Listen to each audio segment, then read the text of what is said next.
driving question is an open-ended question that invites many possible answers or solutions. In the early stages of a project, the driving question should be presented to students so that they know what problem they're trying to solve. This question will align with your chosen learning outcomes and tie into specific content. However, it will not have a textbook answer.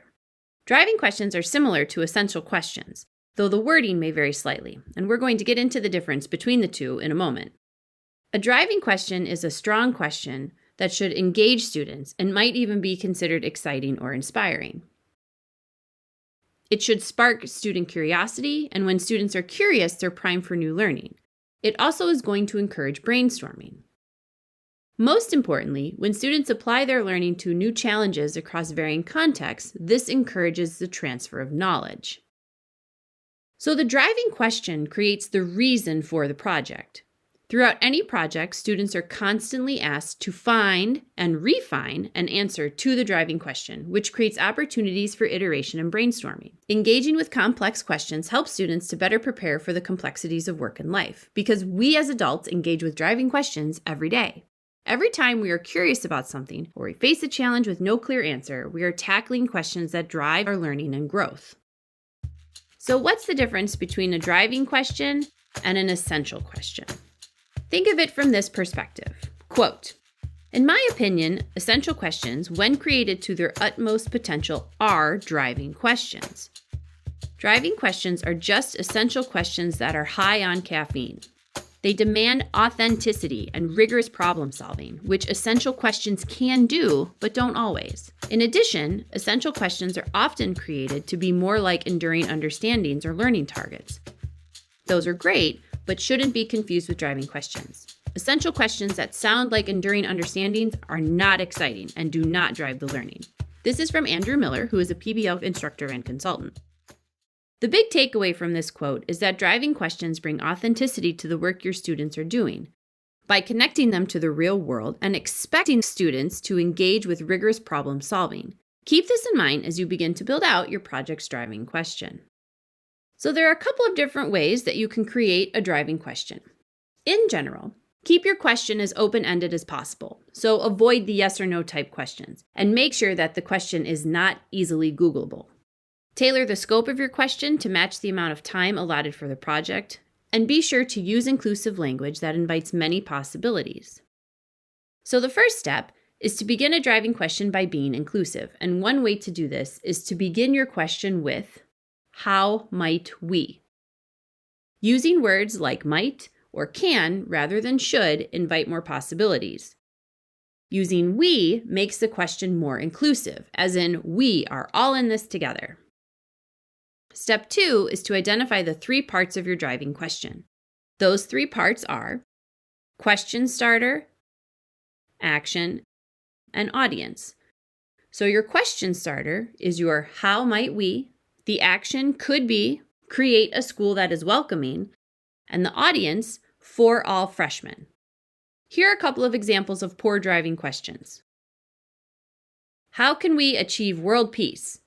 Though it is engaging and even inspirational, it is much too broad and can be extremely overwhelming. How do you create an animation using Scratch? Well, that's an easy one because students can easily Google a tutorial online. Which is better, apple juice or orange juice? This does not invite many possible answers. A couple of examples of impactful driving questions might be, how might we create a sustainable school garden?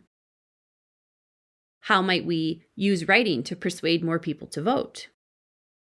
How might we reimagine Shakespeare for elementary students? How might we use data to reduce cafeteria food waste? Or how might we use area and perimeter to design a blueprint for a house?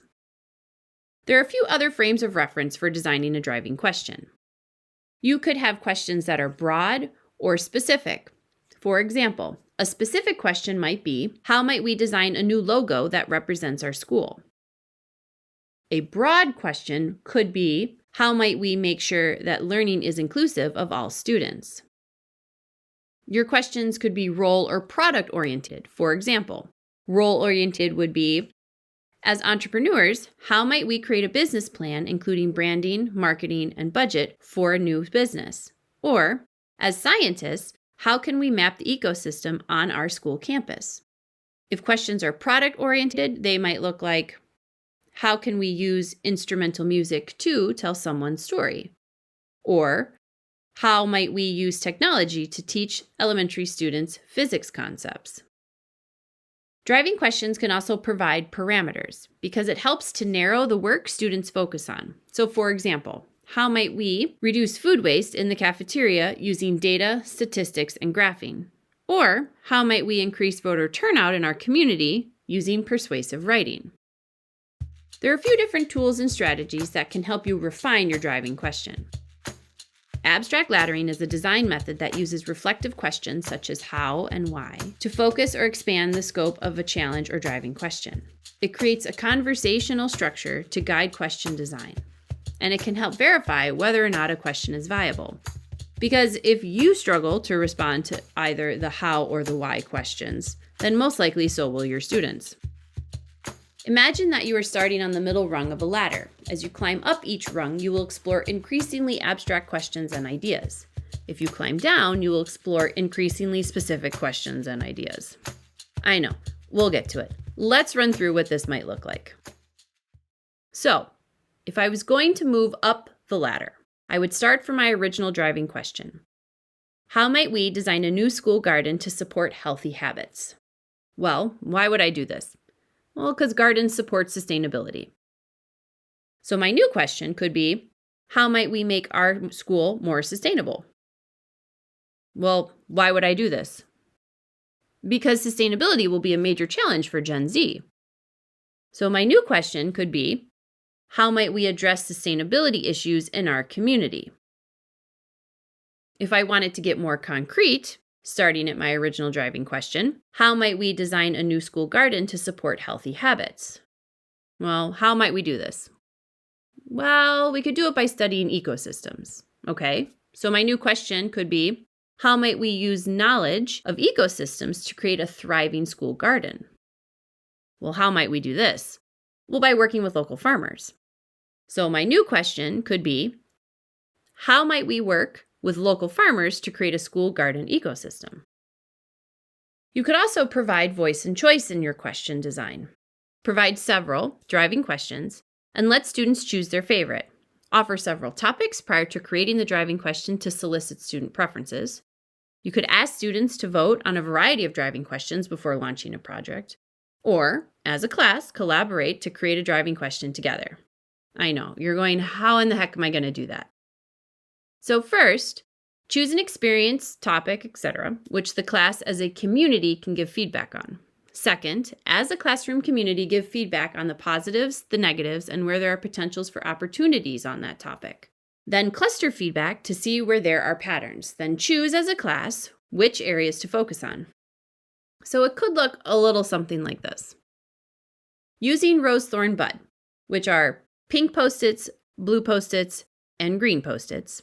The pinks are the positives, the blues are the negatives, and the greens are the potentials or opportunities. Have students give their positives, negatives, and potentials or opportunities based on an experience that they have had as a classroom community. One idea to Post-it. Cluster those Post-its by theme, not by color, to identify where students might stand on some big topics in general. These 3 buckets of thinking provide well-rounded feedback, and the inclusion of buds, which are the opportunities and potentials, helps to push thinking forward of what could be and not just the status quo. So, for example, as a class, let's rose, thorn, bud our experiences with online learning. Once your students have given their feedback, 1 piece of feedback per Post-it, you can cluster your class's thoughts. Then you're going to label each cluster with a name or a theme. So we have student technology, video communication, grading, and student work time. You're going to turn the cluster themes into questions. So, for video communication, how might we make video communication enjoyable for all students? Or, for student technology, how might we support one another while learning new technology?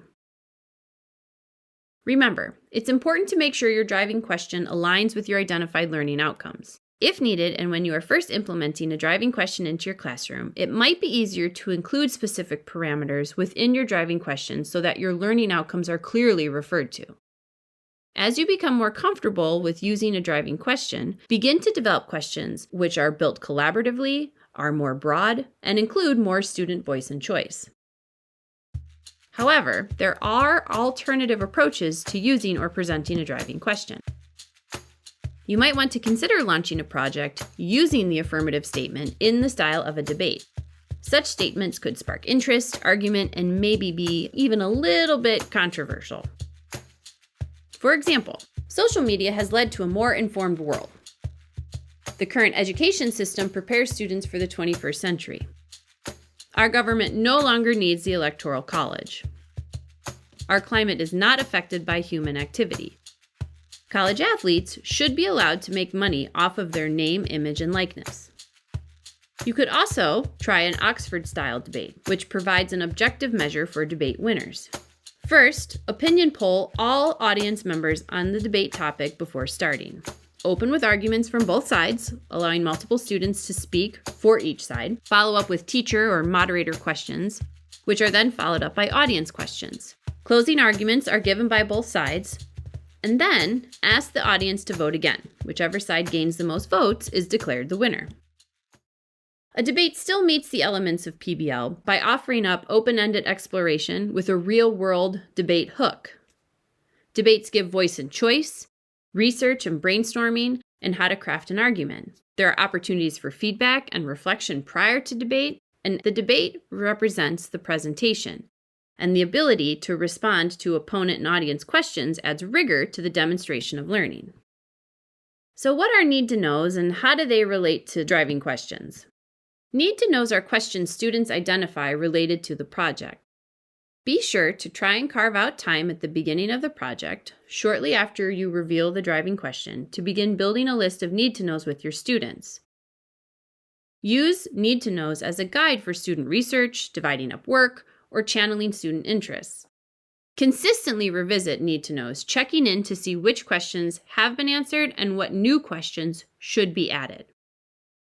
There are a couple of virtual tools which actually help to facilitate PBL. As a class, collaborating on strategies such as Rosethorn Bud or building a list of need-to-knows can be done using online platforms such as G Suite and Padlet. Using online platforms allows students an opportunity to participate in PBL outside of regular class time. So a couple of tips and tricks before we leave you. Draft several open-ended and inclusive questions before settling on one for your project.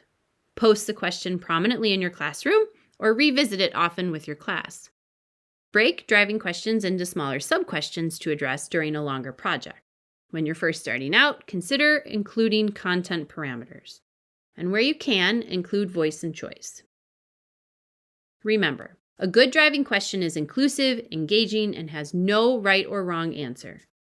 A driving question should be referred to frequently over the course of a project because it creates the reason for the project and will help keep students moving in the right direction.